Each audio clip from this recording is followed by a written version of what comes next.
Excellent. Well, welcome all to the Climate and Environmental Justice meeting for August 25th. Really excited to have a couple new members joining us today. We'll do the swearing-in ceremony a little bit later in this agenda. Spoiler alert, I'll also ask you to introduce yourselves before that swearing-in, so start thinking about it. But what we'll start off with is just a call to order, doing it now, and a roll call. Since we got new members, we'll do the roll call one by one, starting over at the right side. Ann Daniel. Sarah Moore. Jacob Byrne. Alana Gamage. Jessica Murray. Thank you. And noting that Jim Kramer and Jordan Blau are absent. All right, with the roll call said and done, we can move on to the approval of the agenda. At this time, I'll ask any members of the commission if they'd like to suggest any changes to items on the agenda, any order changes to the agenda, or if anyone would like to move to approve the agenda as presented. I move that we approve the agenda as presented. Thank you. I'll second that. All those in favor of approving the agenda as proposed, raise your hand and say aye. Aye. That is unanimous. All right, moving on to the swearing in of new commissioners. And spoiler alert too, sorry, when we do brief announcements, I'll also ask the new commissioners to do a little bit of an introduction to themselves. So we'll do the swearing in first, and then we'll do a brief introduction. Okay, we can start with Sarah. If you go ahead and read off the oath, and we'll get you going. I, Sarah Moore, do solemnly swear or affirm that I will support and defend the Constitution of the United States and the Constitution of the State of California against all enemies, foreign and domestic, that I will bear true faith and allegiance to the Constitution of the United States and the Constitution of the State of California, that I take this obligation freely without any mental reservation or purpose of evasion, and that I will well and faithfully discharge the duties upon which I am about to enter. Okay, thank you. And then at some point this evening, if you'd like to sign that, then I can sign too. And if you'd like a copy of that, we're happy to send one. Okay, Jesse, you're up. I, Jessica Murray, do solemnly swear that I will support and defend the Constitution of the United States and the Constitution of the State of California against all enemies, foreign and domestic, that I will bear true faith and allegiance to the Constitution of the United States and the Constitution of the State of California, that I take this obligation freely without any mental reservation or purpose of evasion, and that I will well and faithfully discharge the duties upon which I'm about to enter. All right, thank you. Welcome aboard. Congratulations. I'm wondering if I can get some help from the back row, those little folks in the back row. Do you think we could do some clapping for these new members? You guys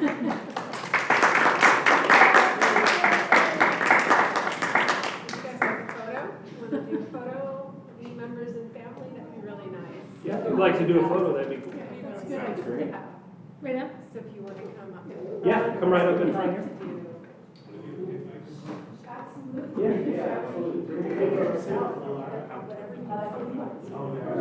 Yeah, jump up.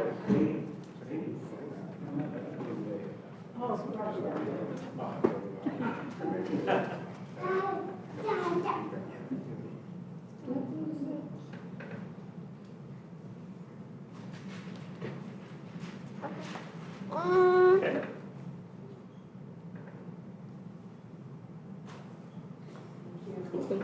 Thank you so much. All right.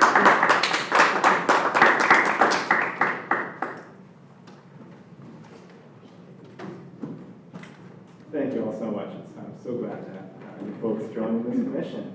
And with that, as promised, I'm going to put you on the spot and ask that you do some brief introductions. Can we start over on the left side? Hi, I'm Jessie Murray. I have lived in Davis now for 15 years. After I graduated, I also attended UC Davis. So I don't know if that counts or not. Part of living here, but I am in quality assurance. My background's in biotech, specifically environmental So sorry. pesticide management, as well as I recently transitioned into farming. So, Thank you so much. My name is Sarah Moore, and I have not been in Davis very long. I moved here 2 years ago, and I previously I moved to Sacramento from living in the Bay Area for 23 years for a state job. I worked for the California Public Utilities Commission, specifically working on a part of the climate change adaptation proceeding there to try and help the utilities to plan long-term for climate change. Previously, I was working for the state on trying to reduce wildfire risk at the electrical utilities.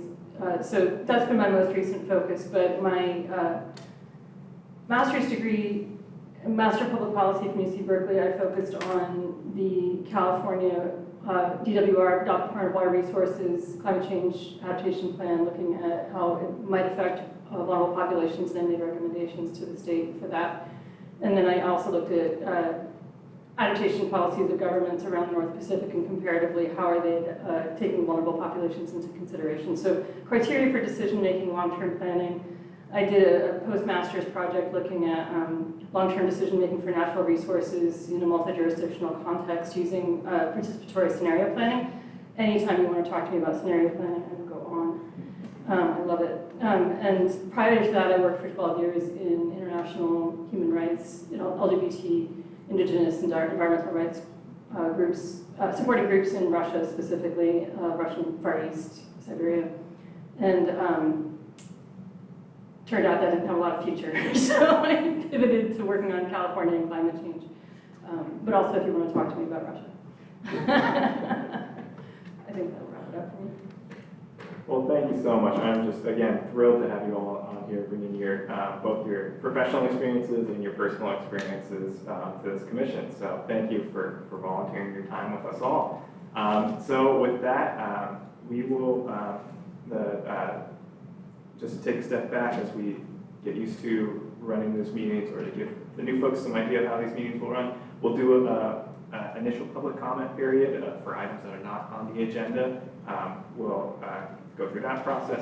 We'll then go into our regular items. Each of those regular items will have a presentation from staff, time for us to ask clarifying questions from staff, time for the public to comment on those specific items, and then we'll have a discussion. In some cases, these items are brought to us asking for us to take an action, and in some cases, they're informational. So for instance, the first one will be an informational item on the integrated pest management. So you've got great timing joining us for this meeting. So we're looking forward to all of that, but to get us going, let's start with that public comment period. So that's a time. Oh. I do have a couple comments, if that's okay. Oh, I'm sorry. Brief communications, yeah. Brief announcements from staff and council and other commissioners. So Sure. I'm sorry, let's go to staff. It's all good. So just wanted to let you know, there is going to be a special meeting, multi-commission meeting on October 8th to discuss amendments for the measure JRD. So that is happening. City clerk will put out announcements for that, in the coming month or so. So that's on October 8th.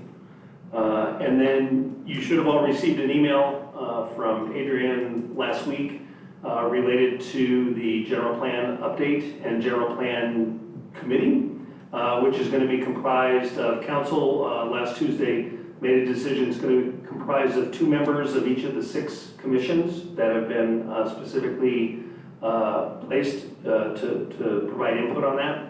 And then 1 at-large member from one of the commissions after that. So if you are interested in serving on that committee, you submit a letter of interest answering a couple of questions, and then the council subcommittee would basically recommend for the full council selecting 2 from this commission and the other 5 commissions, 2 each, and then 1 basically at large from one of the commissions. So there would be 13 total on that committee once it's formed. So if you need that email again, if you missed it, didn't see it, we certainly can send that back out to you.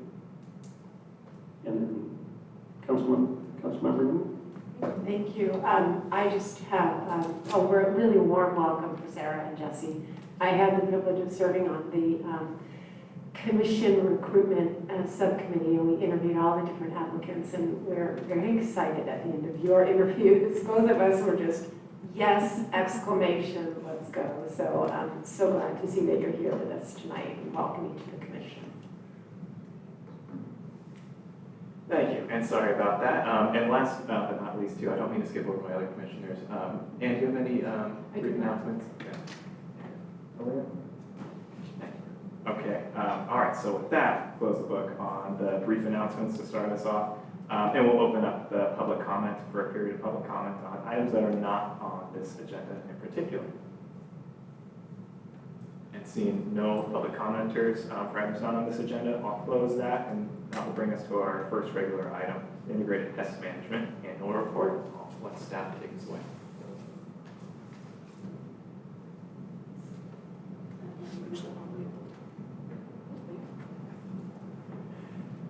Good evening, Commissioners.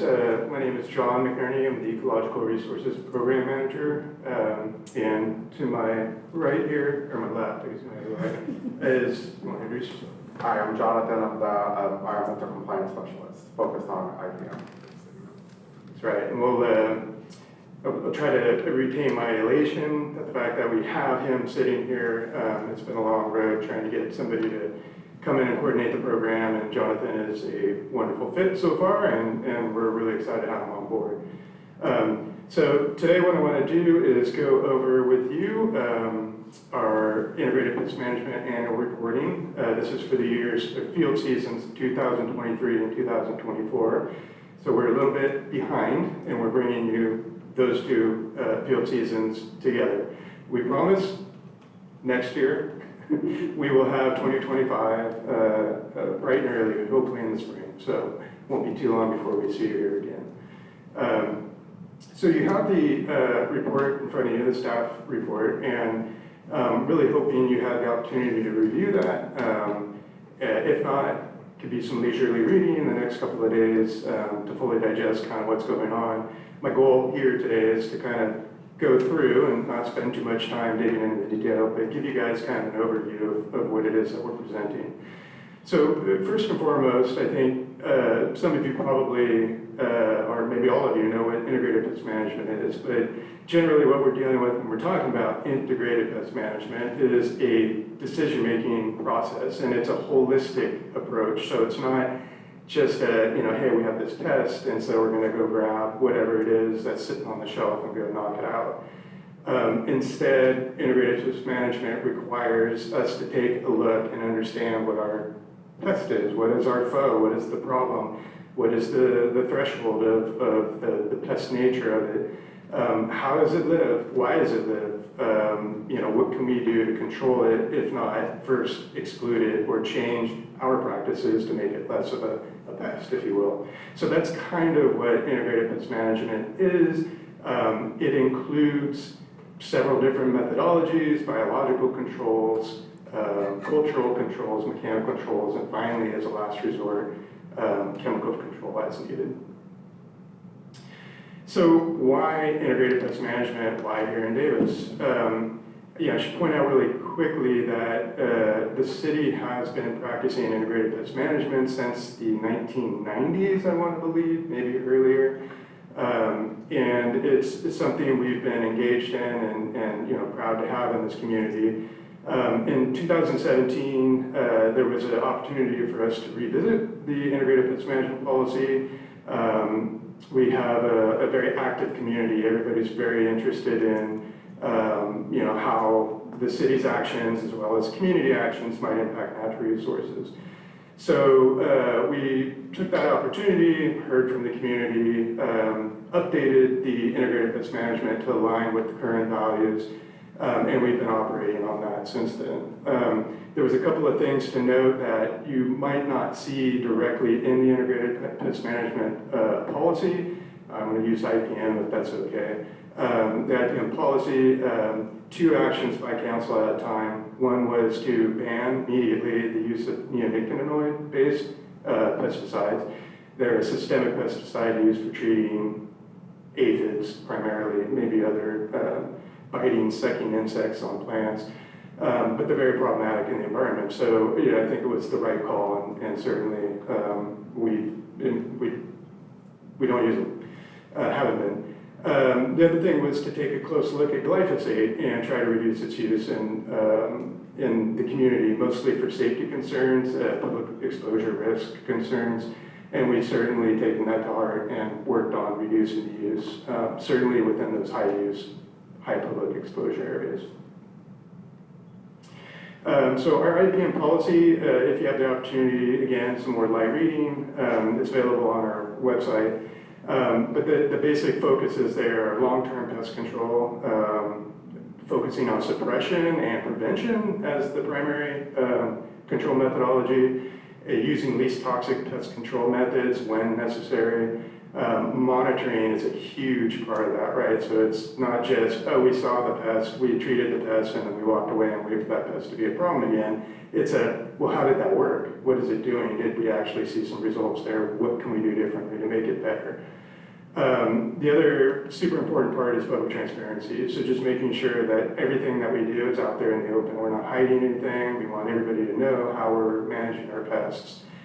So we've gone through some, we've done a lot to get that information out there and to help inform and educate people about what's going on. Also, record keeping. It's important to keep records. We're mandated to do that through the Department of Pesticide Regulation, who has oversight on any pesticide applications. But we like to keep track of all our cultural, mechanical, and non-chemical control methods, just for good practice. You know, where have we been? What's working? How much does it cost? You know, that's important as well. Feasibility of managing pests certainly needs to be considered.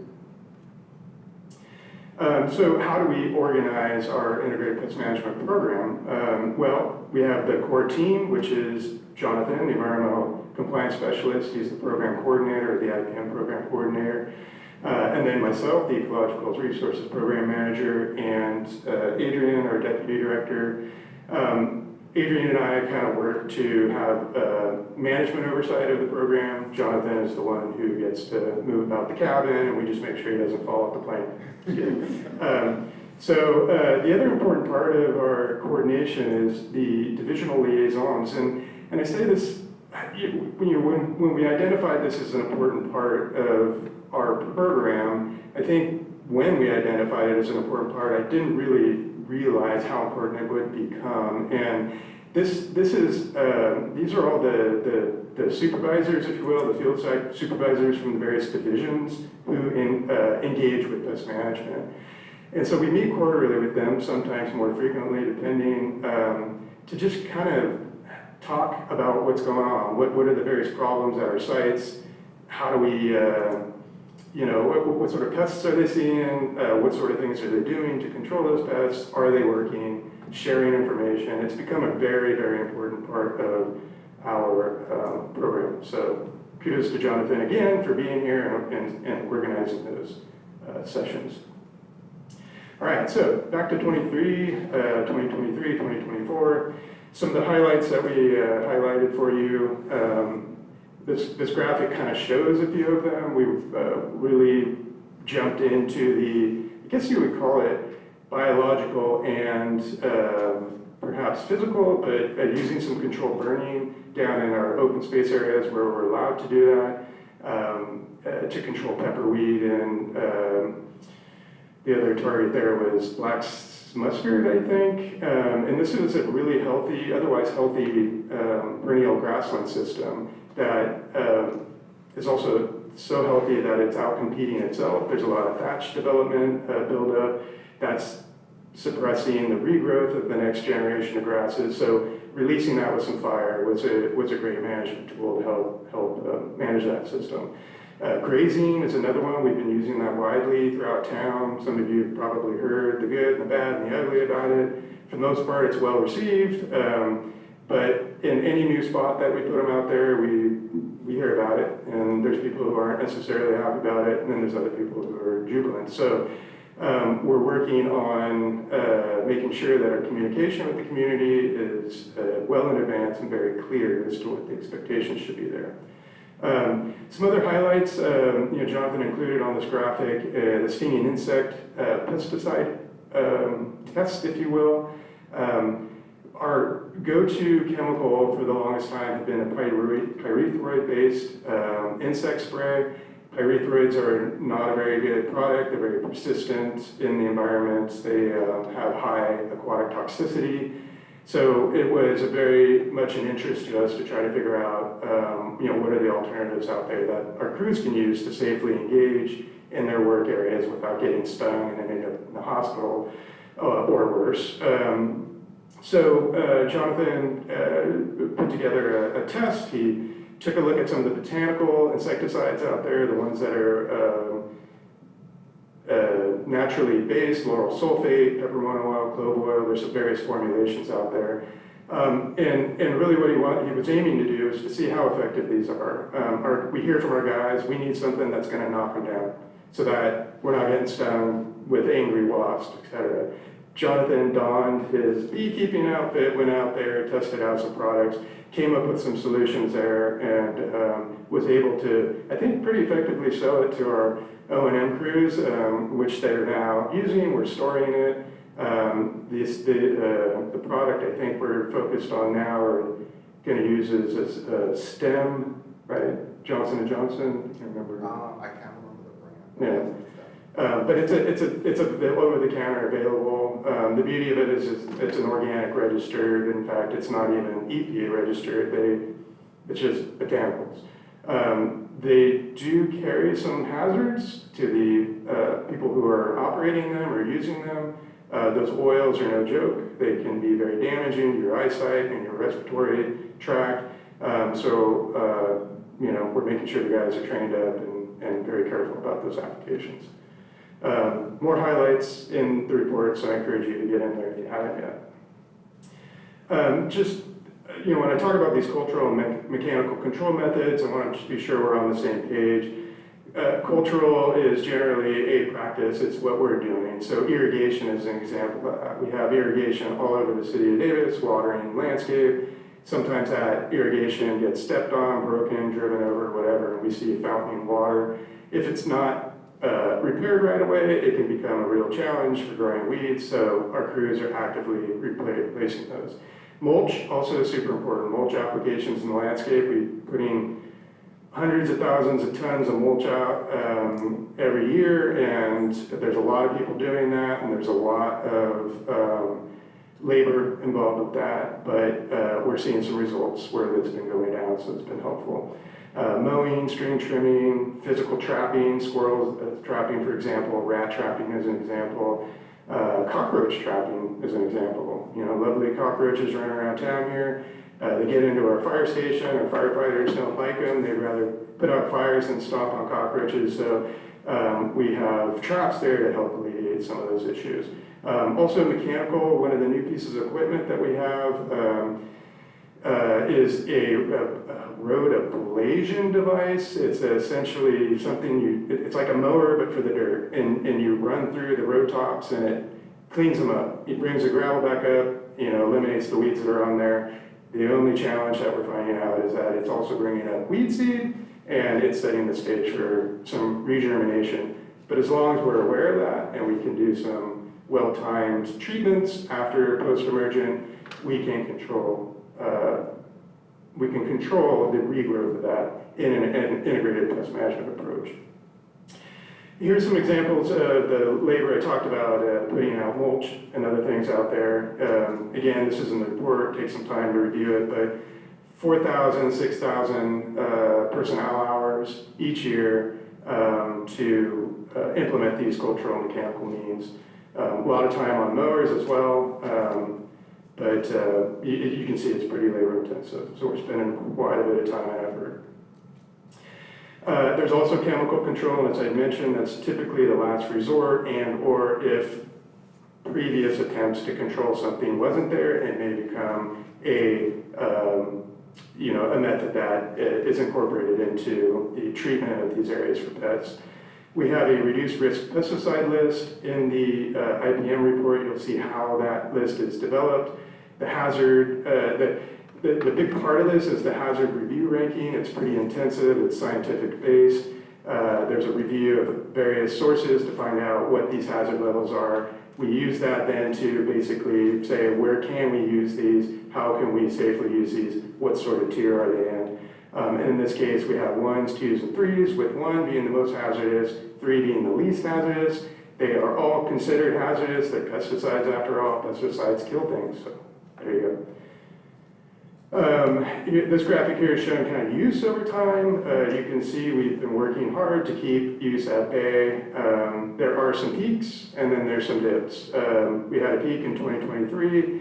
This was in response to a lot of regrowth, and we're probably response to the return of rain after a drought cycle, releasing a lot of these weeds in the street medians in particular, and also our, if you're a dog owner, our dear friend, the foxtail, which is rampant in some of those areas. So working very hard to try to get a grip of those in 2023. Herbicide usage by product, again, this is an example. I'm not going to go through everything here. You're welcome to, please do peruse through them at your leisure. And if you have any questions or comments, definitely come back to us. We're happy to answer those. But this just gives you a magnitude of what we're using and where we're using it. Parks and public works tend to be a little higher, even though open space is larger by acreage. The management of those areas is pretty focused. It's more habitat, kind of guiding it rather than manicuring it. Structural pest control, so this has been something we've been learning more about over the last couple of years. There's been these contracts that our program wasn't aware of that we're now aware of. We know that they do use some some pesticides in a lot of our structures. The fire department, I had mentioned, all the fire departments. These are living areas. These are where people are living, eating, and so we need to treat them as residences and make sure that the health and safety of those firefighters is taken care of. We did notice quite a few pesticides that they were using weren't necessarily in line with our IPM program, but we've identified that and we've course corrected. So that's all going. It is now in compliance, and we're going to make it better moving forward.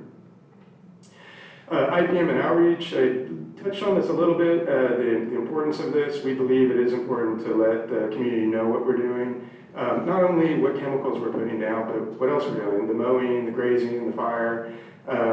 We go to community events like Celebrate Davis. We bring information there. We participate in Our Water, Our World, which is it's an education tool that's at pesticide retail outfits. So if you've been to Davis Ace and you've gone in there to find out what can I do with my aphids, there are shelf talkers and information there that say, hey, instead of this can of Raid, try this instead. Soapy water works great for ants. Who knew? But it does. It works very well, and then it helps to clean up afterwards. So 2 for 1. Also, our outreach newsletter, we have this new series Jonathan has been putting together called Pester Partner, and this is really to help people understand what animals are beneficial in their yard. A lot of times we see a bug and we go, that's not good, it's on my plant. Well, it could be a bug that's eating another bug, which is more dangerous, right, or harmful. So anyway, it's a really good outreach tool. We also have our opt-in calendar email, so anytime we go to put chemicals out, people will get a notification of what's going out, why it's going out. We're posting all our justifications online, etc. So plenty of information out there keeping people informed. 2025 goals, we're here towards the end of 2025, so I can look at this and say, wow, we checked a lot of boxes, which we have. So some of the main things we've been working on this year is getting Jonathan certified as a pest control advisor, licensed through the Department of Pesticide Regulation. This is an added benefit to the community here because it brings tons of knowledge. Jonathan brings a ton of knowledge, but he needs to prove to the Department of Pesticide Regulation that he can share that knowledge with the rest of us. And once he does that, this will give him the ability to write pest control recommendations. And he's even taking the structural pesticide, which will give him an added benefit of not just having recommendations for landscaping, but also now for the control of ants, cockroaches, rats, mice, you name it, in our structures. We're also going to be working very hard this fall, once we have some bandwidth, to update our fair zone map. And again, encourage you to look at our IPM policy to learn more about what those fair zones are, in case you don't. We have quite a few maps produced already. There are other parks and high-use public areas where we don't have them yet, and our goal is to have that mapped out by the end of the year. We're also piloting a couple of least toxic pest control methods. One, for example, is North Star Pond and North Star Park. Algae has been a big problem there for the community for a good long time, and we're using some new least toxic. I don't even think they're pesticides per se.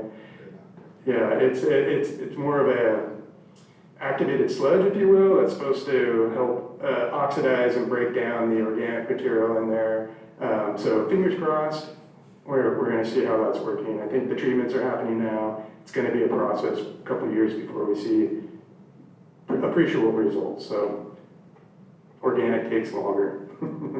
Let's see, a couple of goals. Anything else I'm missing? I mean, now you covered most of it. Okay. You've expanded grazing a lot more. Yeah. Grazing is everywhere, and we're seeing some good results. Not everybody's happy with the results, but we're happy with it at the moment, and we should see these sites recover quite well. You know, what people don't, I think, appreciate, and part of our messaging certainly will include, is that grazing, native vegetation it's been exposed to browse and grazing, so they're used to some sort of disturbance like that, and a lot of times their response to that is vigorous regrowth. So that can come back to haunt us when our primary goal maybe is to reduce fuel, but we'll see how it responds. Some of these areas are hit pretty hard. We'll see how it responds, and either graze again, maybe a little lighter, or implement some other mechanical controls to physically remove or thin some of that fuel in those areas. Trying to think of any other questions? Sure. No? Questions for you guys? One thing I might add is part of the management of these areas is based on the use, and John has touched on that multiple times in this presentation. So we have parks, we have open space, we also have stormwater drainage basins and channels. And so in a lot of areas where we have sort of that dual habitat / utility use, there's a lot of very concentrated discussions on what we need to do to make sure, first and foremost, that utility function is working, and then secondarily, maintaining as much habitat as we can. So in some of these areas where there's a little bit more grazing, because we're looking to make sure that we're reducing that fire fuel, and we're allowing that water to keep moving, some of the folks around there are used to seeing more of what looks like habitat. So that is part of our outreach tool for them, is to say, yes, it looks like habitat, but first and foremost, it's a utility use. So that's one of the conversations that we get to have with folks around the community.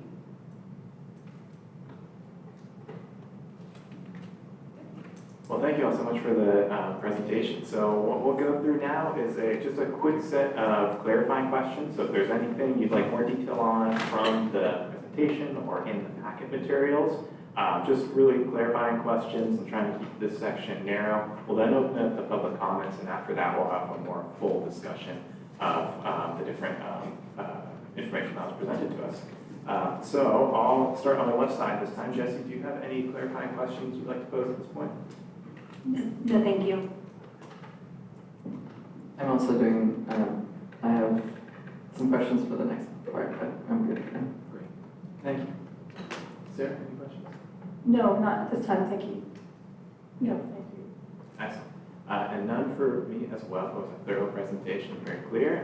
So we'll move right on to the public comment portion. If any members of the public would like to comment on this item, feel free to approach the dais. And seeing no public comment on this item, I'll close the public comment period, and we can move into kind of a more general discussion of the information presented and sent home to us in the packets ahead of time. Annie, can I start with you on this side? Any general comments or discussion items?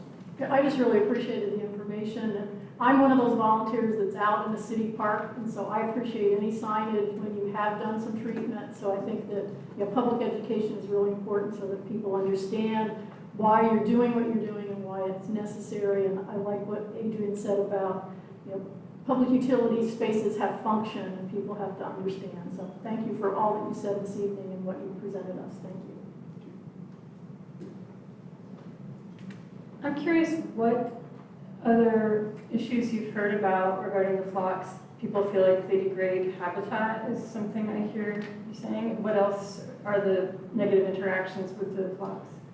So in that location, this is the remnant North Fork Poudre Creek Drummond to May segment, and there's been a historic den site for the listed, arguably threatened Sacramento Valley red fox. So they've been denning in that site for a good long time, including this year where there was pups. And these have been very gregarious pups. They've been very observable, and there's a community group that's been enjoying them immensely. So the concern from the community was loss of habitat, and what we see with grazing, intense grazing, is loss of cover. And that could be detrimental for young pups who need that cover to avoid potential predators, for example, coyotes or domestic animals might be in the location.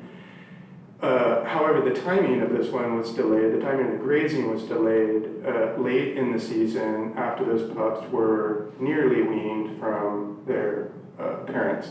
So this means that they're capable of surviving and thriving with the available cover that remains outside of the channel in the natural area to the south, natural area to the north. There's foraging habitat all around that area, including the backyards of adjacent residents, and these fox are accessing those. So the habitat is there.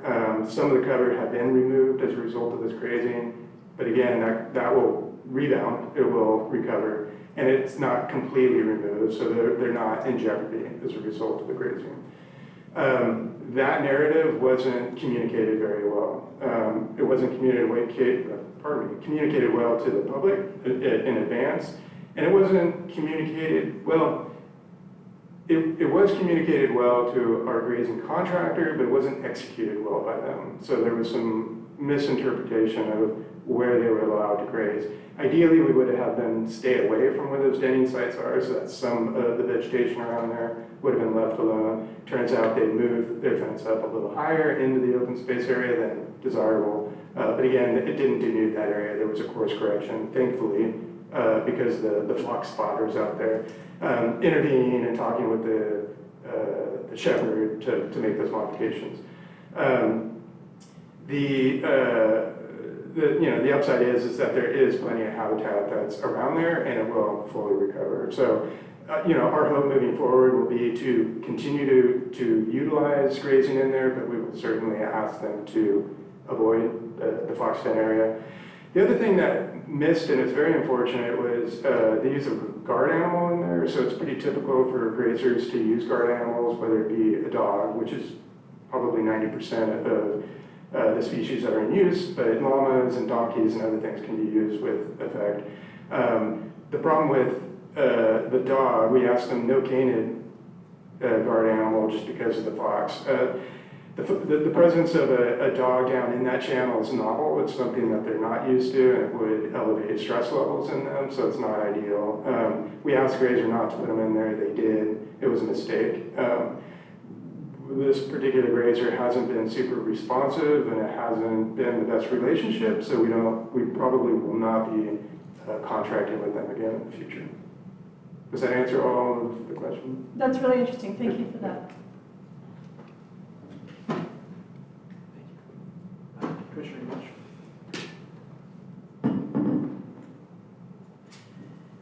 Yeah, thank you for sharing this presentation. It's very interesting to learn about what you guys have been working on. I have 3 questions. These are kind of general guiding questions that I'm exploring, asking every department or staff unit that shares with us what they're doing. And so I don't take it as if I'm putting you on the spot, but one of my first questions is, how does your department understand the climate and environmental justice focus of this commission? I think I will defer, because I'm pretty removed from the management and being part of that. I know what I contribute to that in my position, which is the resilience of habitats, specifically for, I'll make an argument here, underrepresented community members, which include wildlife. When humans talk about environmental justice and climate resilience, a lot of times the focus is on ourselves. At least it's shifting that way, it seems to me. Yeah, that's important, absolutely 100% important. But I don't want us to lose sight of our fellow Earthlings. So that'll be my response, and then I'll hand it over to Adrian, hopefully to fill in some blanks. I think that's a fabulous answer. But largely everything we do is within the lens of justice, environmental justice, and climate readiness as we approach, especially with our utilities. All the resources we have are finite resources. We need to be careful stewards of those resources. And so that guides our work. And every group that we have has a role to play in that approach overall to ensure that we are, again, the appropriate environmental stewards of our resources. We're managing them well. We're managing them for the health and safety of our community. And for all of our community, it's important that we're maintaining accessible green spaces for everybody that lives into this, in this community. It's important that everyone has an opportunity to live somewhere where they have information should they have pest issues, so that it's readily accessible to them and it's not going to cost them money to be able to learn more about what type of exclusionary things they could do to maybe have the roof rats not come onto the tree next to their house and jump onto their roof. So that's it's every piece of what we do is ingrained into that mantra. Thank you. The gentleman, Jonathan, would you like to add to that? How does your understanding, how do you understand the climate and environmental justice focus of this commission? I'm pretty sure, Adrian put it pretty well. I don't know if I can add anything to that. I know, kind of taking what John said and speaking about what my position does for it, I know I'm able to provide a lot of education, especially how to exclude pests in the non-toxic way, or at least toxic way at least. You'd be surprised with just how much people learn or didn't know of what they could do or what alternative options they had. They really thought they only had one way of controlling the pests when there's a lot more options out there that doesn't involve toxic chemicals. Thank you. Thank you, really appreciated your responses. My next follow-up question is, how does this understanding shape your priorities and goals as a department? That might be a Stan question. Really? As a department. So I think it refers back to Adrian's answer. I mean, everything we do, we look at it with this lens. So everything that the department, every division within the department, the next presentation you're going to have is related to water. Same exact answer. Everything we do, we look at it from an environmental justice. Climate adaptation is obviously key with the department with a lot of what we do within the field. The entire environmental resources group, which these three are key members of, including Sherry, who's sitting back there, going to be doing the next presentation. Those are the questions we ask ourselves every day, right? Whenever we're looking to achieve a project, looking to achieve moving forward a policy, those are questions that the team asks. So that's how I would answer. Thank you. My next question is, what can we do as a commission to help support the ongoing development of your understanding of climate and environmental justice? I think it's a very interesting question because it's arguably, as it is condensed, a newer concept for jurisdictions, right? Everybody's incorporating these types of policies either because the state has now said you must, or because we were a little bit before that. Davis has been on the vanguard, we're very proud of that, in our sort of GHG reduction plans previous to the climate action adaptation plan that we currently have. So, you know, I'm trying to, sorry, my brain just derailed. What did I say? Can I ask, we asking specifically like what this commission can do to help us achieve some of those goals? Yes, how can we help you develop the understanding of climate justice and achieve the goals or set priorities, so on and so forth? Yeah, I mean, I can add my 2 cents. I really value commissions across the board. Over my tenure here with the city is being a very important sounding board, if you will. I mean, staff will bring in our recommendations. We think through these things. We put together recommendations that we want, council and the community to embrace. But sometimes our ideas might be too far out. Maybe they're missing the mark too low. And so we come to you guys hoping that you will provide some guidance, some feedback on that, and to facilitate community discussion. So acting as that avenue, the voice of the community to help us understand whether the direction we're going in is right. So. I would jump on that. Thank you so much, John. Really, the opportunity for public engagement and outreach is such a huge piece of what the commissions do for the city. And it's your neighbors talking through these projects and these programs and these policies, maybe a little bit more in depth than you normally would as just someone living in the community. But then there's an opportunity if you're somewhere and someone says, oh yeah, I noticed a sign about, goats in the park. I wonder what that's all about. You're like, hey, I've got a lot of information for you, and it's actually really interesting. And I really appreciate those kinds of conversations that happen, because that's sort of how that information gets shared person to person, and it's less us telling you and it's more people understanding. And ultimately that's what we need in order to really make significant change in the community, is people understanding why and what our goals are for these activities. Thank you so much. I have a comment or maybe a suggestion in terms of helping me process this information. I think it would be easier for me to understand a presentation like this if it was more explicit in terms of the goals and priorities of climate and environmental justice that it's trying to focus on. So for example, you mentioned the resilience of habitat. So it might be interesting to have a slide on how you might approach that in the coming years as one of the priorities that you have. And part of the reason is because the scope of climate and environmental justice is so big, and oftentimes I sit here and I'm just like, I don't even know how to be of help right now, but I feel like if it was a little more focused and articulated in that way, I would be able to give better feedback, at least in the sense of understanding how you're thinking about it, that would help a lot for me. So anyways, that's what I had to add. Thank you. I appreciate the comment, and we'll take a look at that when we come back here next spring. Thank you. Thank you all. And just Mine's more just like a comment. I love the presentation. I thought it was really insightful. I really enjoyed your focus on being proactive versus reactive to pest management.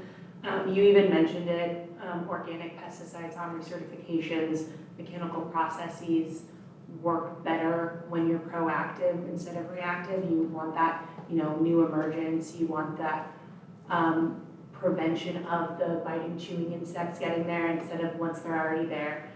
And I do think actually Adrian touched on something that I was going to say, which was focusing on the education and getting that community buy-in, because they're slower acting and you need sometimes multiple life cycles to see organics or mechanics work. Getting that community buy-in to commit to and waiting till the process runs out. You're not going to get that burn down of a Roundup where you just see it shrivel in 2 days. And sometimes that's what people want to see. So that education that you guys have already mentioned as being so important is so important to get that buy-in. Say, just give it time, give it a couple cycles. So I just want to say thank you and thanks for addressing that. Thank you, appreciate the comment. I'll second that, Jesse, or third or fourth, that the communication that you all do, I think is really outstanding. And I love seeing, signs around where, maybe you've just been and it looks great, or you haven't yet gotten to. I think both sides of that coin of letting people know, what the approach you're taking, I think is really critical. You guys do a great job of that. I'm also really excited to hear about, the kind of the new methods that you're implementing and how you're adapting those and looking at those holistically related to grazing and prescribed burns and being willing to try those, because knowing it will ruffle some feathers, but that you're willing to, as you did today, I think your discussion about, the Fox Den was really frank, and you shared the lessons learned and how you navigated what was probably a pretty difficult situation. So thank you so much for bringing that information to us. I'm also really excited I was really excited to hear about your divisional liaison effort as well. A couple months ago, we had the the preferred tree list come before this commission. And so making sure that, when the Urban Forestry Division is working on efforts like that, they're able to contact you all and you're able to inform them on, this integrated pest management side as well as the habitat resource side. I'm just really excited to hear that you have the sort of institutional connections. And Commissioner Guage, your questions too about, how does this relate to the focus of this commission also really got me thinking about, what do I see when I'm thinking about this aspect from like an environmental justice lens.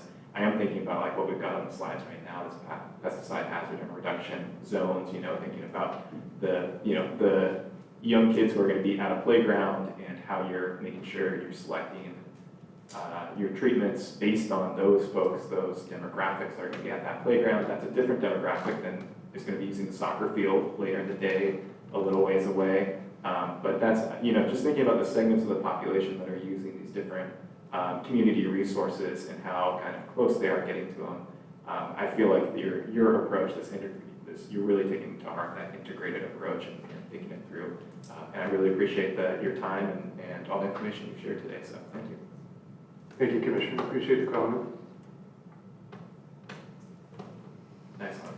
And thank you, Commissioners, for the comments and questions. I think with that, we can close item 6A on the list, and that will help us move on to item B. Looking forward to having you all back in spring. Nice to meet you all. Thank you so much.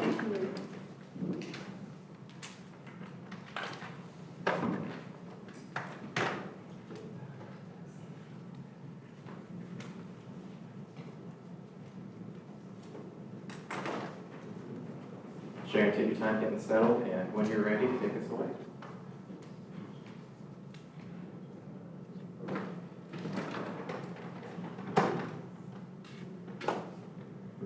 Okay, can you hear me?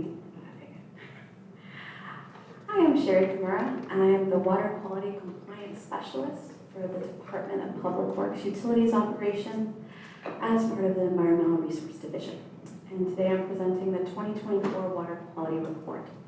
So for just an overview, what the Water Quality Report is, it's an annual report. It's also called the CCR, the Consumer Confidence Report, if you look it up online from the EPA. And what it is it's the mechanism to inform the public transparently what is in the drinking water and kind of answer basic questions about drinking water specific to the public water system. So, City of Davis, another overview. So our public drinking water supplies, we have a conjunctive use water system. So this system has treated surface water. So that's treated Sacramento River water that comes down to Woodland in the Woodland Davis Clean Water Agency water treatment facility. It's treated there. And we get approximately 10.2 million gallons per day from WICWA. And that comes down pole line. And right before you reach, say, the intersection on pole line, there's a little shack. And that little shack is where we sample. So we sample before the water gets to Davis as well. So we do take all the results from the treatment plant, but I just want to let you know, we also do our own samples as it goes a couple miles down the road. And we get about 80% treated surface water versus the 20% groundwater. Now the groundwater is plentiful in Davis, but it does have a hierarchy. There is deep aquifers that we have, that's about 1,200 to 1,800 feet, and that has a higher water quality. And we have less contaminants of that. And then we also have intermediate aquifers, wells, and those have a little bit, those are between 300 and 1,100 feet, and they have a little bit more contaminants in them as they're closer to the surface. And we utilize them in the order of surface water first, deep aquifer second, and intermediate aquifer third, basically trying to give you the highest quality and then moving down. Okay, so drinking water standards. So there are two regulations that there's two regulating agencies that the city complies with. It's the State Water Resource Control Board Division of Drinking Water that regulates all public water systems in the state of California. And we're also overseen through that regulation from the U.S. Environmental Protection Agency, which is the federal government. So from the state and federal drinking water standards that are affecting California, we had no violations in 2024, and the report only shows detected substances that had results. So we send in a lot of samples, not everything comes back with a detection, so the thinking is for the public to digest it. They don't want to show you everything that could be in the water that isn't. We just want you to focus on what's in there and not, make you like swipe away before you even look at it. The substance of concern in Davis are actually highlighted in bold on the water quality report as required. And those are mainly from groundwater, and that's hexavalent chromium, arsenic, and carbon tetrachloride. Carbon tetrachloride exceeded the MCL in 2024. However, the well hasn't run since 2021. So we keep active wells. In 2024, we kept 9 active wells. However, we don't run all those wells. Again, we use treated surface water. When we need to, we use deep aquifer wells, and then we use intermediate aquifer wells. Those intermediate aquifer wells, that was the one that had carbon tetrachloride, one of them, and so we have not used it, but we're supposed to test every year, regardless if we utilize the water in the aquifer or not. So I just wanted to make sure the well didn't produce a pump to waste, but just let you know. And that's a picture of our sample station. We test in the distribution system and the source of the water. So there's, you might see them around town, but there's over 35 of them around town where we test from. Okay, so frequently asked questions. So for this water quality report that comes out every year without fail, we try to answer frequently asked questions, and the real goal of the report is for people to know when they have a concern, who to contact. So the phone number is on there. The standby number is also on there. So if they had a concern that was after hours, it goes to PD. That's what it's called. PD, and we also have a dedicated email, water@cityofdavis.org. You guys don't do gov yet. And that's dedicated to water quality. And the website, the webpage never changes. It's always the same one. We just upload the current report every year. So people can go to the same exact site and never have to know. And you also get them in your bills. In June and July, you get like a little flyer that's very decorative and minimal text for purpose. And so you can use your phone to use the QR code, or you can type it, or you can just call me and say you want a paper copy, and I mail it to you. And it doesn't matter how many copies you want. I mail as many if you're in an apartment complex or you're a senior citizen complex that likes to get multiple ones for their board meetings. So I do that. And then the other thing that we talk about and that we get a lot of questions and calls about are water hardness. So we dedicate some time to it because Davis used to be just wells, so there was a lot of hardness. So people understood the aesthetic of not liking that. They didn't like the feel, they didn't like how it looked on pipes, didn't like how it looked on their glasses. So the 2024 average hardness was 66 parts per million, or 3.9 grains per gallon.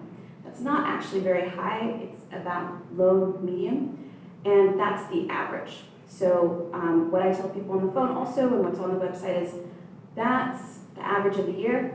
In summer, it might be a little higher, but in winter, there isn't hardness that you would be noticeable, or that your softener could actually soften to that level. So guidance for when I mentioned it to people, because some people are on low sodium diets, is to turn a bypass valve, or just to turn off and on your softener.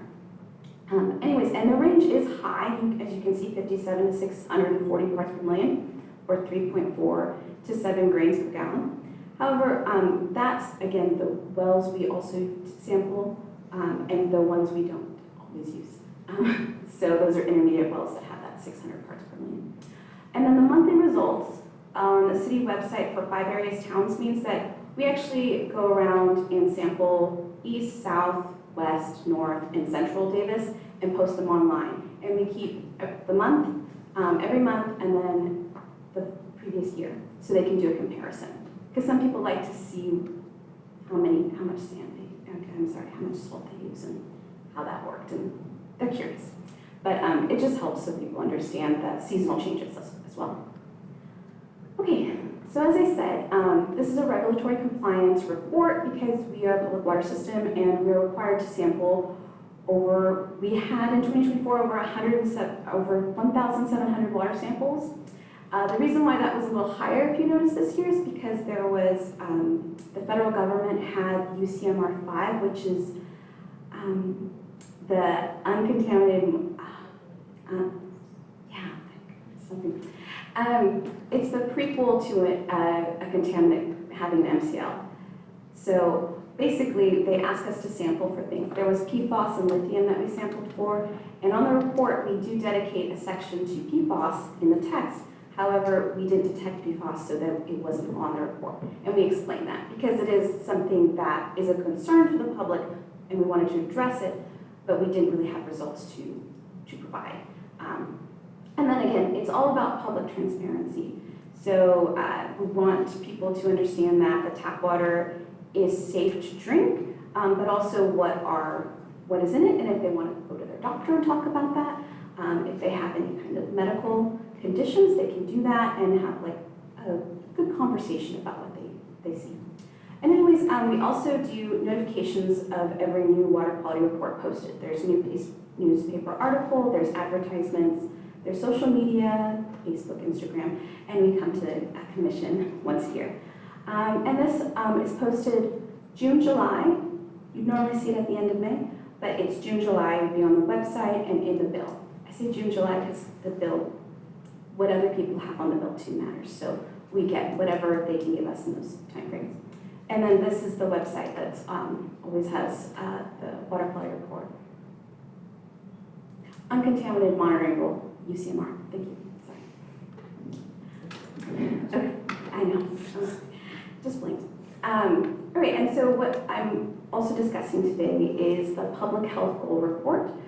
That's from 2022 to 2024. So a little background, the public health goal report is a 3-year report, and it's required for larger systems. City of Davis is the largest system with over 10,000 connections. And this is providing information on any substance over the public health goal limit set by the California Office of Environmental Health Hazard Assessment, OHIA. So what that really means is a public health goal. So public health goal is a set concentration/limit of a substance in drinking water that has no significant risk to health if that person drinks water every day for 7 years. State Water Resource Control Board sets drinking water standards as close to public health as possible. And the caveat is it needs to be based on feasible technology and treatment, not everything is treatable, and economic feasibility. For the volume of water that public water systems have to provide, it's not always possible or economically feasible, rates and other things, to be able to create a treatment plant that would remove everything. And it also, in the report, shows any substance over the public health goal has an established public health risk and a description of best available technology for reduction or removal of a substance that is presented in the report. Basically meaning, in this report, it'll show the best available technology, which will include for municipals and also for the public consumer. So they have a way of, if they are immunocompromised or they are concerned enough, they can use one of those treatments and find out that that would be acceptable for what they're trying to remove from the water specifically. Okay, so this is the list of substances in the Public Health Goal Report for 2022 through 2024. This is the 3 years. These substances were above the California Public Health Goal or the federal maximum contaminant limit goal. None of these have maximum contaminant limit goal, but I have to put in there. So of these things, you'll notice that arsenic and hexavalent chromium were also in the water quality report. They're both naturally occurring in this area, and they are over the public health goal. They are not over the MCL in our water quality report. For radiological, we have uranium. Uranium is, an emittance of radiation. However, that is actually naturally occurring in this area too. So, and it is over the public health goal, but it has not gone over the MCL. So, volatile organic category has carbon tetrachloride. This is not naturally occurring. This is normally solvent, industrial waste of some matter, machinery. And it is in parts per trillion. And the public health goal is 100, the MCL is 500 parts per trillion. The city did go over the carbon tetrachloride, MCL, and public health goal. However, again, it was produced from a well that we do not provide to the public for drinking water. It's pumped waste. Now, all the next categories are disinfection byproduct, and they have an interesting story. So disinfection byproduct is specifically the state and the federal government require you to disinfect the water. It's being transported through miles of pipe. You need to disinfect it so no one gets sick, so no bacteria grows in the water as it's moving. And because of that, we have to treat it. It's treated at the Woodland Davis Clean Water Agency's water treatment facility, and it's also, the groundwater is also treated with sodium hypochlorite, a 12.5% solution that is approved by the state. Through WIDQA's process, we get a disinfectant byproduct called bromate, and it is over the public health goal, but not over the MCL. For the next three, it's haloacetic acids, and these 3 acids are from a 5 group. Now, I'm just going to call them HAAs now. So the HAAs all don't show MCLs, and that's because only as they're calculated in a sample as a group of 5 and their total results do they hit an MCL. The city of Davis has not hit an MCL of that. This is all disinfection byproducts, so this is all the distribution system. It's not a measurement of source, it's a measurement of what's actually in the pipes as it's going through the city. And so HAAs are over the public health goal, but not over the MCL, because there is no MCL for individual ones, there's no MCL for the total, there's only an MCL for the total and none for the individual, ones. But there is a public health goal for an individual one, and there's no public health goal for the totals. Sorry. And you can ask me to go over that again. And so the second group of disinfection byproducts is trihalomethanes. I can say that one better, but they're really called TTHMs. So TTHMs, they're again another group. They again have no MCL individually, but their combined total in the distribution system in one sample, those results have an MCL, and the city of Davis does not go over that MCL. But they do have individual public health goals, but the overall total does not have a public health goal. Okay, sorry. That's also new to the public health goals. They only started in 2021, so this is the first report to deal with them on an individual basis. Okay, so moving on. Public health goal, health risk, and back. So, as I mentioned earlier, health risks are based on long-term exposure to low-level substances that would occur in drinking water over an extended period of time. So, health risks are not based on a high dosage from a single occurrence or short-term exposure. So this is continuous concentration over long periods of time. And so what the city has long-term exposure of substances above public health goals is arsenic, which is naturally occurring, hexavalent chromium, again naturally occurring, uranium, radiological, and bromate, and HAAs, and trihalomethanes. So this city staff reviewed 3 years of source water data. Just to be clear, we review it for this report. We review it every month, every week, all the time, every year. And none of the substances are over the drinking water standards by US EPA or the State Water Resource Control Board. Review of best available technology can change, so there sometimes are changes in the federal government through IRIS of what is an MCL or what should be a new public health goal, and they include the best available technology to address it. So the city has reviewed that data, and we're currently in design of wellhead treatment at 2 deep aquifer wells for arsenic. And we also continue the practice of higher use of treated surface water for better quality to meet the public health goals. Okay, that's it. Do you have any questions? Excellent. Well, thank you so much for that presentation. We'll do the clarifying questions. So very specific questions on what was the information presented on the slides or in the report. Then we'll open up to public comment and have a deeper discussion. I'll start on the left side again this time. Jesse, do you have any clarifying questions? Sure, yeah, I have just 2 really small ones. Your testing for your results, are those in-house tests or do you outsource to a contract lab? We have an outsourced contract lab, so it's a third party. And do you do any retesting when you do get like these out of spec or over the public health goal results? Do you retest to confirm the results, or what sort of controls are in place to ensure that the results are accurate? So yes. So what happens is our third party lab also has something called ELAB. It's Environmental Lab Accreditation Program. So every contaminant has a method they have to utilize to complete the sample, test the sample. Even the equipment they use has to be certified.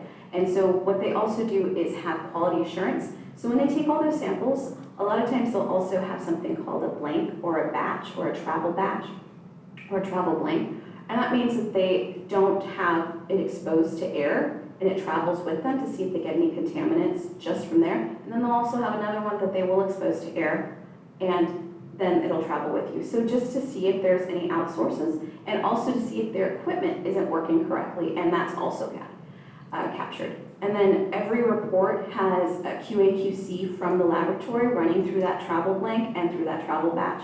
And it also shows the percentages of approval. So you're expecting this range of a contaminant because they're spiking one of those samples with what's actually there. So they'll spike it with metals if they're running a metal spectrum on method 200.7, which is for all metals. They'll spike it on purpose, and it'll have to be an allowance between 79% and 109%. If it's not within allowance, they'll alert us in the report, and they'll request if we want to resample. We do want to resample because we should, and we do. But yes, we take samples a lot, so it's not a huge deal to resample either. Great, thank you so much. I have no clarifying questions. Thank you. Thank you. I don't have any clarifying questions either. So. Hi, I have a few clarifying questions. I'm not familiar with some of the terminology that you used or jargon. You said, I think you said we have 9 wells. We don't run all the wells. You mean we don't get water from all the wells? Oh, yeah, and sorry, that's a good question. So we have 9 wells for sustainability and reliance, resiliency. So we try to utilize surface water completely, but if, say, there's an outage or they're doing maintenance, we want to have enough water to meet peak summer demand, and we're required by the State Water Resource Control Board as well. So we utilize maybe 2 or 3 wells a day, and we leave the others to not run. But if, say, one breaks down, we need to utilize that. They're also in different areas of town, so certain wells get utilized in a different way. But if they have a contaminant concern, or if they have a repair that needs to be done, they're not utilized at all. Thank you. Clarifying, UCMR, you said is Uncontaminated Monitoring Rule? Yes. Okay, RULE. UCMR, yeah.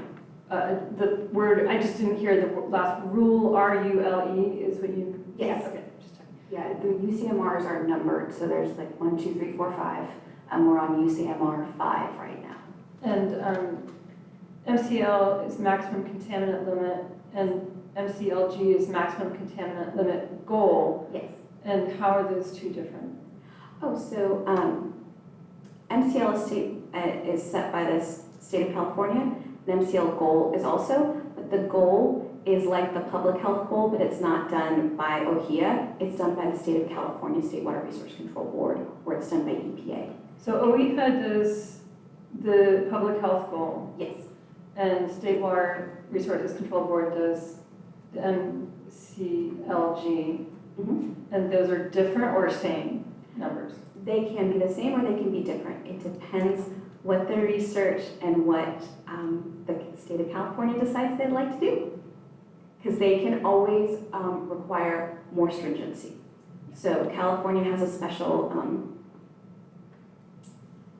written agreement with the US EPA that anything they put an MCL on, the state of California can do a higher MCL or a lower MCL because they don't want that concentration within the drinking water. They would want that to be reduced or removed.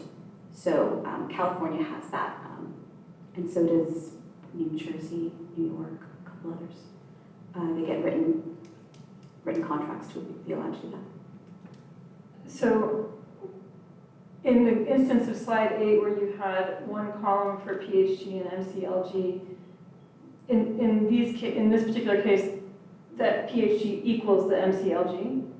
The PHG is all of them, and if there was an MCLG, I would have put parentheses around it. Oh. And that's why I said there's no parentheses, because all of them have public health goals and none of them are just an MCL goal. Okay, that was a confusing thing on this slide for me. Neither here nor there. I think that's all my questions. Thank you. I don't have any, thank you. Thank you for those questions, Commissioners. So with that, we'll move on to public comment period. So if any members of the public would like to comment on this item, please feel free to approach the dais. Great to have you back, John. 3 minutes? I'll give you all the time you want, man. Don't do that. I have to go on tonight, so let's start at 3 and we'll see where we go from there. Retired I'll be professors, calling you back. start and they stop at 50 minutes, right? I won't. And so I just, for everyone, John was on the Natural Resource Yes. Commission. Until My name is John Johnston. I'm a former member of the commission and a retired emeritus faculty of civil engineering in water quality. A quick kudos to city staff. I want to tell you that all the years I've been reviewing these reports, I've always been impressed by how careful and stickler city and the agency staff, the JPA staff have been in following the rules, ensuring safe drinking water. People ask me, they know my expertise, and they'll ask me, should I drink the water? I don't feel safe drinking the water. I tell them, I've drunk the water here for more than 30 years. I have no qualms at all about drinking the water. In terms of health risks, I have much greater health risks from lots of things I do in my life than I do from drinking the water. That said, though, I think there's 2 ways that this report could be a little bit improved. This report is intended to try to communicate to the public health risks from drinking the water. And one of the things that gets in the way of that is the fact that concentrations are reported as ranges. Let's say the range is from non-detect, for chromium, it was from non-detect to 49 parts per billion. And unfortunately, in the middle of that is the MCL of 10.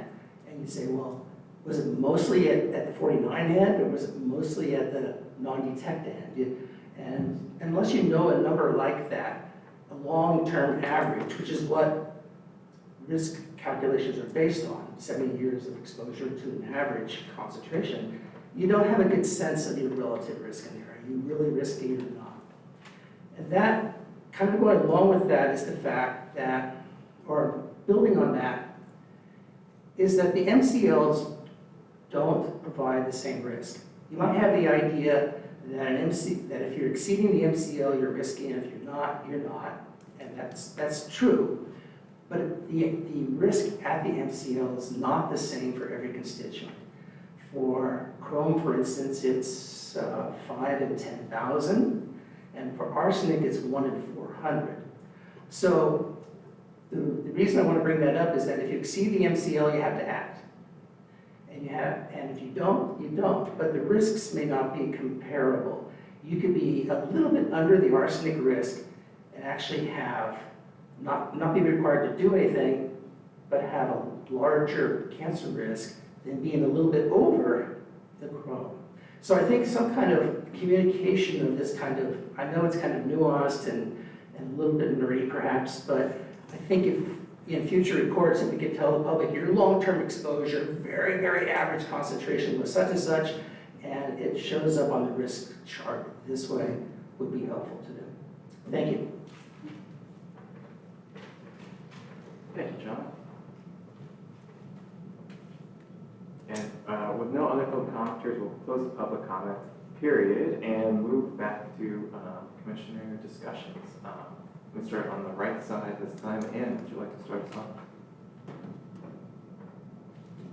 I just had a question in the conclusion on page 7 when you talk about seeking other sources of water. I think we all appreciate the fact that we've had rains of late, but that is not always going to be the case, and the drought will come back. And I'm just curious, sort of, where you feel the likelihood of being able to purchase water should the need arrive, when the need arrives. So I act as the operations manager for Woodland. Some of you may know that, maybe not, but so Woodland Davis Clean Water Agency was mentioned in the presentation. So that is our JPA that procures and delivers surface water from the Sacramento River. It's Woodland, Davis, and then UCD is a partner as well through Davis's ownership of the JPA. So from a perspective of, we've had 2 situations now where we've had to look for additional water sources. We've every year been able, that we've needed to, we've been successful in finding those. We're part of a settlement contractors group. That's our summer water right. And many times when there's a reduction in the state allocations for that, it's primarily Shasta water. So I'm talking about like Shasta now. When there's reductions in that, farmers can't farm when they get reduced to a certain level. So basically that water becomes available for other purveyors that could use that level. So if you're talking, 2,000 acre feet would be something we would be looking for. A farmer may have 4,000 or 5,000 acre feet that they cannot use that year. So then we would be able to procure that. We did that a couple different years. We've also, over the last 7 years, been actively looking. We've done short-term deals at Woodcliff for 2,000 to 4,000 acre feet, depending on the year. Price goes up, price goes down, depending on availability, but we've been able to secure those short-term, basically 1-year deals with a number of different agencies.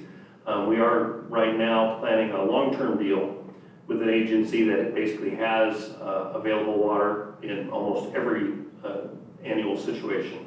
And you pay a bit of insurance, so you pay a bit of money up front to have that availability if you should need it. So we're right now doing CEQA, or gearing up to do CEQA on that long-term contract that we would have with them. But again, we have a number of different options that we can look for. And the plant needs to run. It's a biological process in the filters, so if we shut it off for any period of time, the startup of that takes a bit. So we could be down even longer while we're gearing that up and having those bacteria reestablished. So very important that we keep a certain amount of water going through the plant.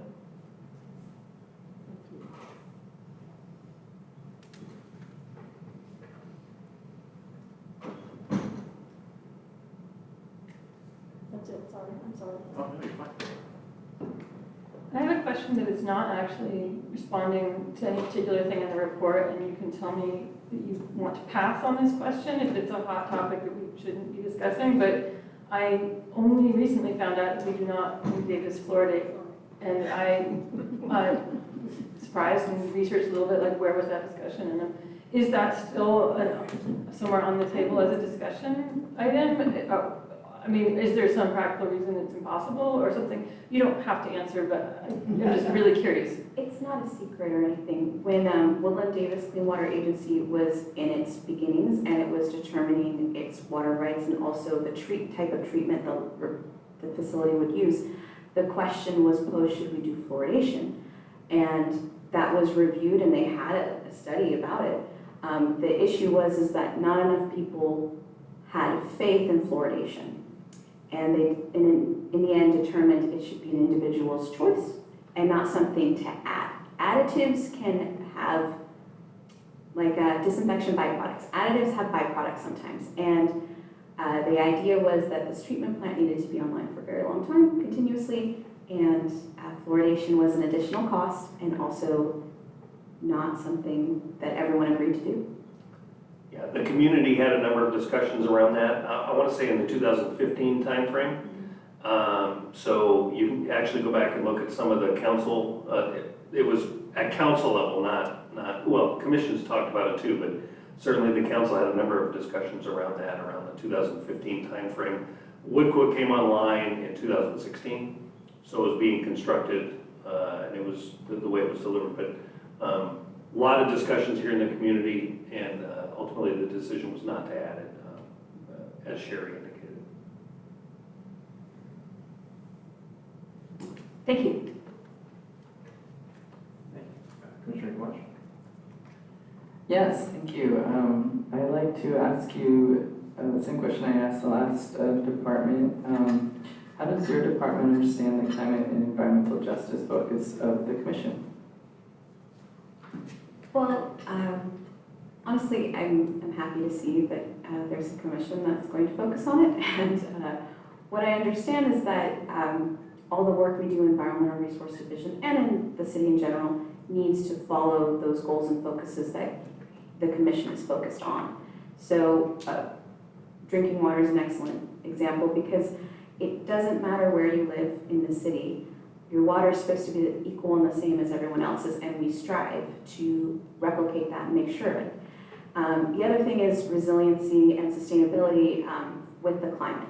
So there are always projects in the CIP specific to the drinking water. So I'm really excited that the water main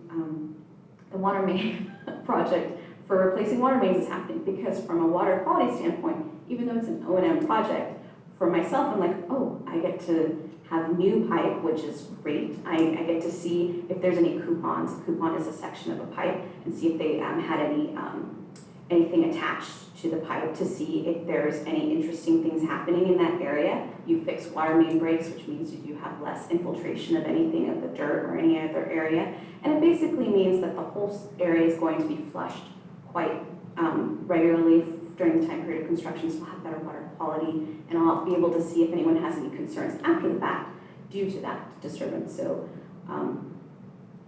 the way it works in Environmental Resource Division is we all poke our fingers outside of what our full focus is to make sure that everyone understands we're there to help with their projects, but also if they could help us in meeting our goals as well that the state and the federal government require, and the city itself. And it would also be to meet any of the climate and environmental justice commission goals. So those are things we think about, and part of the reason we have our reports and we want to present to the commission is so we have public transparency. And you know, I go through this and over and over and over again, and I don't catch everything. So it's great to get input on what would help the public understand or make this city appear more transparent or easier, like fluoridation. There's definitely a way that I could put that in the water quality report, because there is not a year that goes by that I don't get 3 or 4, maybe 10. I don't count anymore, people calling. And it's a lot of times people who move to Davis and they ask, do you fluoride? Do you fluoridate? And sometimes they're pro, sometimes against, it just depends. But yeah, I made a note, and you might see it in the water quality report next, just to hit on that. We actually do keep it in there that we don't fluoridate, but I might give the reason why. Yeah. Yes, I appreciate your response to the question, specifically because it gives me a sense of what sort of projects you're working on. For example, you said the water resiliency projects where you get to upgrade the pipes. That's very interesting. And then that would lead me to a follow-up question, like, is there an anticipated need for this in the next 5 to 10 years, maybe, in terms of how we're forecasting the future of the climate or so on? You don't have to answer that right now, but that would be that would help prompt the right sort of questions that I might want to ask if the presentation is framed in terms of priorities and goals in accordance to the climate and environmental justice focus. Yeah, and it's just great to know that those specific projects are being done and looked at, and then I don't have to ask this question every single time. Thank you. Thank you. Jesse? Mine's more of a comment. So my degree is in environmental policy with a water quality emphasis. So I found the report and the supplemental items that we were sent very interesting to read. However, as some people have said here tonight, I could see how someone who doesn't have that type of a background could have a real challenge following along. A lot of acronyms, a lot of ranges, a lot of math involved. And I liked the flyer a lot, but I could see if the intent is to send that flyer out, you know, like it is done with our water bills and stuff, the accessibility of that information on that flyer could be very inaccessible to people, especially this slide that we're on right now, when you're looking at a PhD versus an MCL, where your orders of, you know, 3-4 decimal places off of each other, and someone saying, oh, we're failing the arsenic, but look how much it's got to fail to hit the MCL, and just kind of understanding those differences. I can see that being an accessibility issue to the general public. And I know that's the nature of science sometimes, but just a comment. It's a fantastic comment, and I will tell you that what we have is many years of receiving comments and adjusting and adjusting and adjusting. So we assume every time we come forward with a water quality report, we did some pretty major reformatting about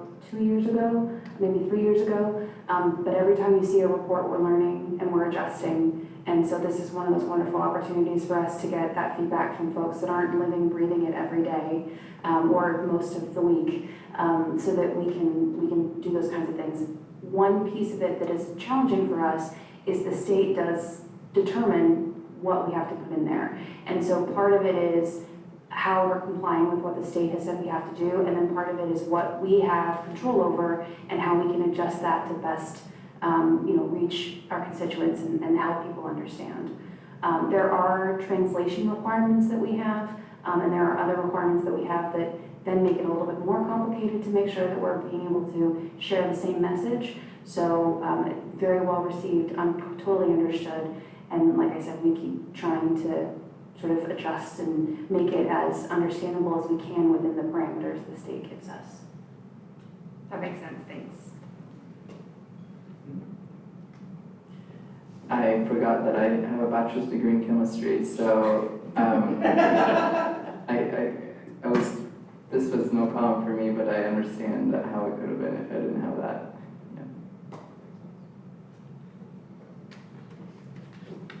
Thank you for the comments, Commissioners. Yeah, that communication piece with something that's so technical is really challenging. I think that one thing I like about the integrated pest management was sort of they're sort of taking like a kind of a spaghetti at the wall sort of approach, where it's like, they know not every communication is going to check every box, but they have enough forms of communication that it's going to get through. So, like for instance, in this case, this is like a great graph for someone or way to present information. So for someone who really wants to dive into the details, is there a simplified kind of version that maybe doesn't go into the official report, but is on the website or something that has like a doesn't quite give you all the information, but allows you to say, hey, I am interested. Maybe it's color-coded, or arsenic's like yellow as opposed to some other ones that are green. Maybe I should go look into this arsenic a little bit more, and I can dive into that report, or just trying to find different ways to speak to different folks, because this is always one of the reports I struggle with the most. But I really appreciate the way that you presented the information today. today, and I know you're working really hard to make it understandable. And John, your comment too really got me thinking about, how to have that nuanced conversation about individual items that might be of more or less interest. I thought the way that you present the PFAS information in the report really spoke to that, where it was like, that was a question I had. It was a little side box that was blown up and kind of gave you the narrative information that you needed about why it was or wasn't included in other sections. And I think that allowing some space for that, I think, was a really effective way to get that communication across, even though it didn't fit into the more technical aspect or this presentation. So again, like Adrian, you said, just that process of iterating and always trying to reach different audiences and get the message across, I think comes through in the way that you've improved and that all the work that you put into this. So thank you. One thing I will add to that is the water quality is within our Environmental Resources Division and also has access to our social media and our outreach. And so in addition to the full report that gets sent out, we also have sections here and there that get posted on our Facebook. Hey, did you know? We have Ask Greener Davis, part of our Greener Davis newsletter. If you have any questions, let us know. They're fun to publish, or we can dive a little bit into water hardness, and gardening is a big one. Sometimes beer. When folks brew their own beer, they have questions about what's in the water. So we'll publish those questions for folks and say, hey, did you know? So we do incorporate all the aspects of our Environmental Resource Division into the outreach that we do for exactly that reason. I love that comment, because as we can plant those seeds of folks understanding what types of information we have, then they come and they check out what we've got and they can guide themselves through the information, right? But I think it's also a really good way to potentially look at piecing out the report maybe in the months of June and July and kind of putting a little bit more breadcrumbs instead of necessarily the full thing right there. Here you go. It's a lot. Yeah, thank you. So as usual, you're 2 steps ahead of me too, so I appreciate that. So thanks for thinking that through. Well, unless there's any final questions or comments from commissioners, thank you so much for the presentation and for your time today. I really appreciate it. I just wanted to mention one thing, just for edification. So if you think of parts per billion in units, you would think of a sugar cube in an Olympic-sized pool. That's the equivalent. And then for parts per million, which is not this one, but it is in the water quality report, you'd think of a big gulp in an Olympic-sized swimming pool. So I think I will try to incorporate maybe some equivalents so people understand, and that would, not immediately address risk, but it would have a framework for people to maybe get more interested in it, and we could do social media posts about how many cubes and stuff. So, okay, thank you very much. Thank you.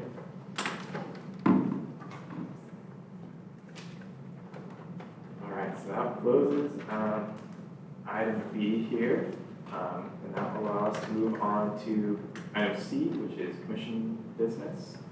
And Stan, I'll let you take us away on this one. Sure, real quick, we have a couple items coming up, and so we wanted to see about setting up a meeting, special meeting on Monday, September 29th. We have a few of the developments and a few other, this one specifically would be around Chapter 37 and Chapter 40 adjustments related to parking lots. So we wanted to see about setting that up and just poll the commission to see if you'd be amenable to having that as a second meeting, not replacing the existing, but a second meeting that month.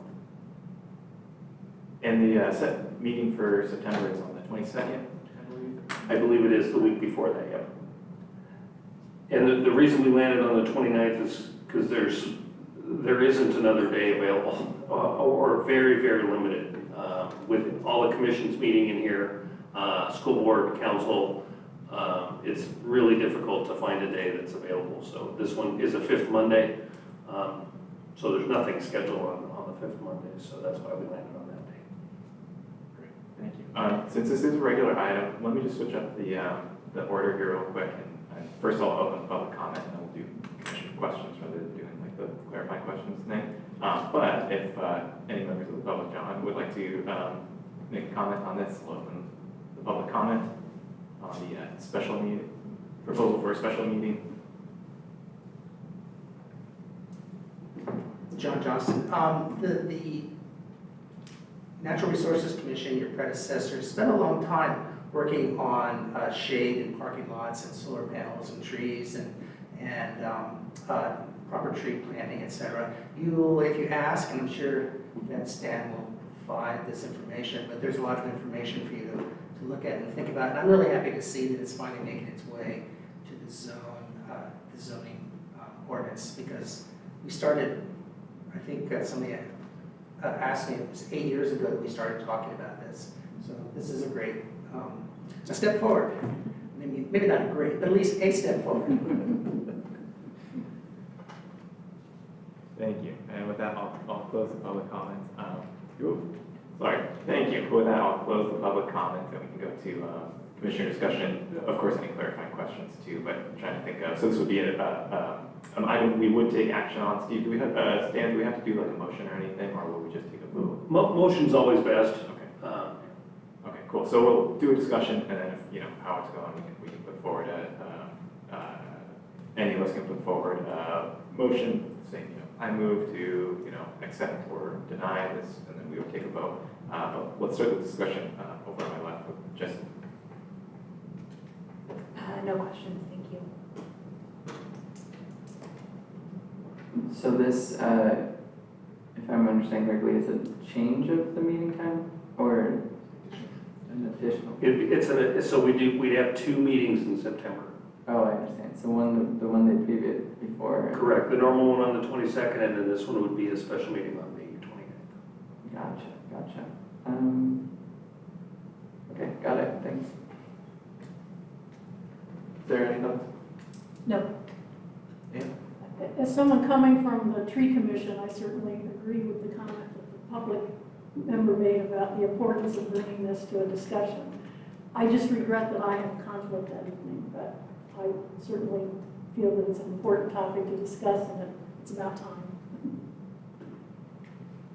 Thank you. I also agree. We've gotten a lot of public interest in this item over the years, so I think it is really important, but I'm also speaking from a place of I will not be in the country and not be able to attend this meeting as well. However, we do have another couple of commissioners here who aren't here today who might be able to attend, so we can still do quorum. So I think with that, with the exception of Ann and I not being able to attend, I would move to, I guess we'll not approve, but I would move to hold an additional meeting on September 29th. And if anyone would like to second, they can. If not, I second it. excellent. So with the second, we can move to hold a vote on that. So all in favor for holding the additional meeting on September 29th, raise your hand and say aye. Aye. And that was unanimous. All right, so we'll go forward with that one. Thank you. I was actually assuming that our official meeting would also be on the 29th because it's the last Monday, but so I was planning on being here anyway. Excellent. So it's just right on your calendar. You're just a little bit ahead of us. So it goes.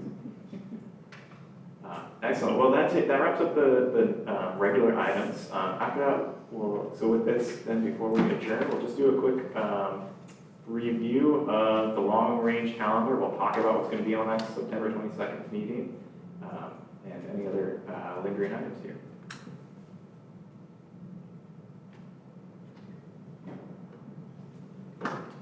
So as you can see, it's up on your screens there. I actually have to move closer to actually read it.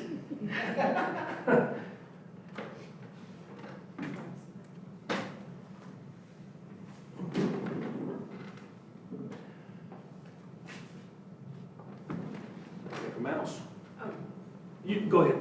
Do you want me to just say what it is? Yeah, if you'd like. It's the state of the urban forest plan in that next meeting. Is that what you're looking for? Yeah, so state of the urban forest, and I think we have, yeah, here we go. Okay. So those are the annual meetings that we have with the new commissioners. So you have your purpose and function is listed on the long range, and then you'll have annual updates and reviews, and traditionally the months that those would come before you. And then down here would be here at August 25th, you can see what we're doing. September 22nd, Willow Grove Sustainability Plan Review is currently on there, and then commission-initiated task process, which is the explanation of how you would bring something forward that you wanted to look at to council. That's been a bit delayed. We want to get that in front of you now that we have the new commissioners seated. And then, again, the proposed special meeting, revisions to Chapter 37 related to the parking lot shade as that special meeting. So we put it on there for that. So.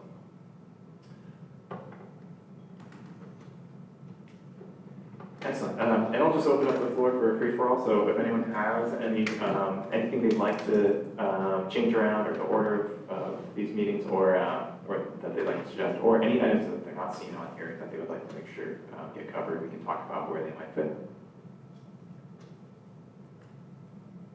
I guess something that I'd like to maybe propose as an item of future discussion is a conversation about how each department articulates priorities and goals around climate and environmental justice, and potentially creating a template for how their presentations are presented to us, just to keep that conversation going and having greater clarity about that, since contextualizing the climate and environmental justice goals within the purview of each department, I think, would give us a lot of great insight in terms of what's happening, and it would just make my job a lot easier, mine. So that's what I was going to propose.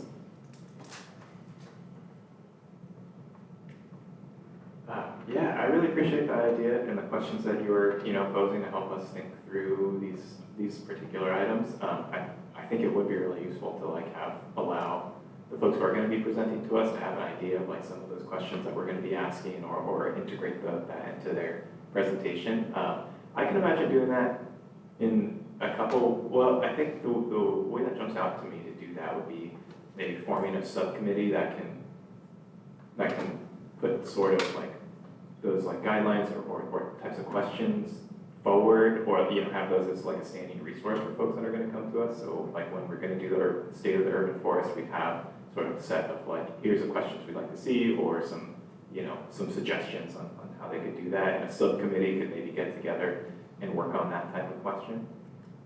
I think that's maybe something other than what I'm saying. I think what I was hearing is that staff already has a sense of what climate and environmental justice means and how they're approaching it. But it's not transparent to me entirely, and so I kind of want to know what it is for them and give them an opportunity to share that with us. And then if we have more feedback, to give them more suggestions, that we can go from there. Instead of us kind of instituting what we think how their department should focus on this, If that makes sense. What I heard was that we were not going to be telling them what to tell us, but to tell them, in your presentation, here are the questions we want you to answer, including how does your office address the climate resilience goals and environmental justice. Is that more what, just clarifying, that's what you're asking? Yeah, that's right. So the three questions I asked today in minimum should be addressed, I think. So just making sure that they have those questions in advance. Yes. That's all I think I'm hearing you saying. Is that what you're saying? That's what I was attempting to, but yes, that was a much clearer way of Okay, cool. Thank you, sir. Yeah. So if we want to have a subcommittee to look at these three questions and maybe consider adding a few more, that's okay. I like that idea. And Yeah, I'm reminded of the conversation we had in an earlier meeting about the framework, and there were some questions that were posed in that, and I wonder if that's sort of the starting point for where you're headed with this. So I think some of those questions may actually exist, and that was a very beneficial discussion that we had about environmental justice. That if there's some way for the new commission members to get that and to use that as a starting point, that might be helpful.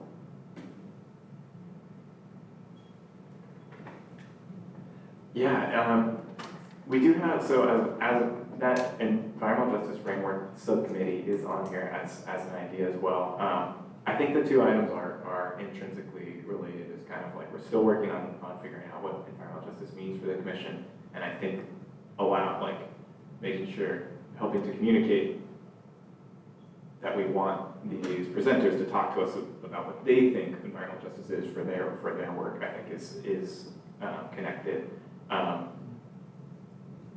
don't know if those two efforts should be the same subcommittee and kind of working on both objectives, if they should be sort of different efforts. Open to suggestions, I guess.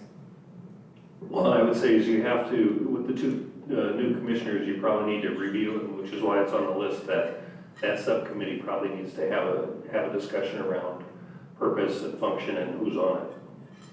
So it could be you take it up as part of the same discussion at a future meeting.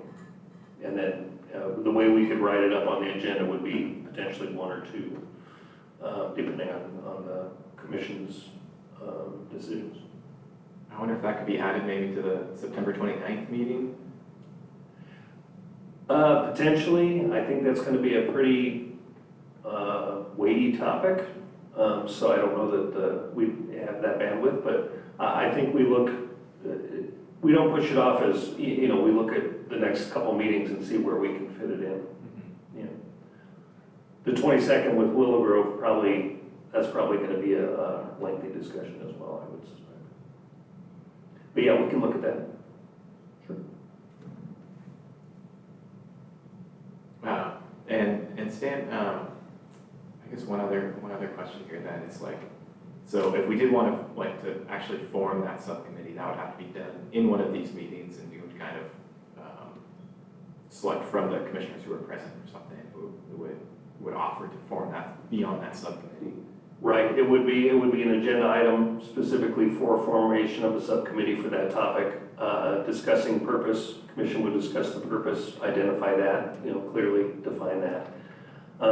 If a commissioner happens to not be present that evening, but they're interested, frequently they let us know, and let you know, Alana know that they're interested, so you could then vote for them if that was the commission's decision.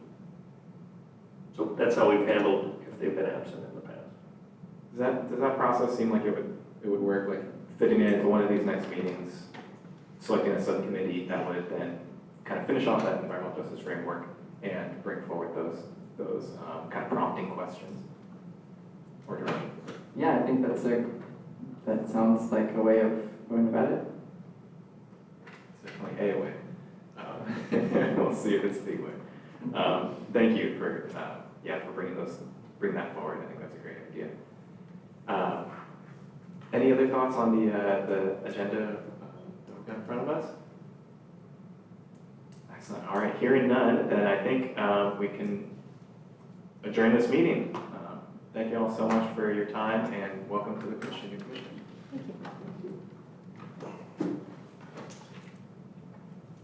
I will not be at the September 22nd meeting, but I can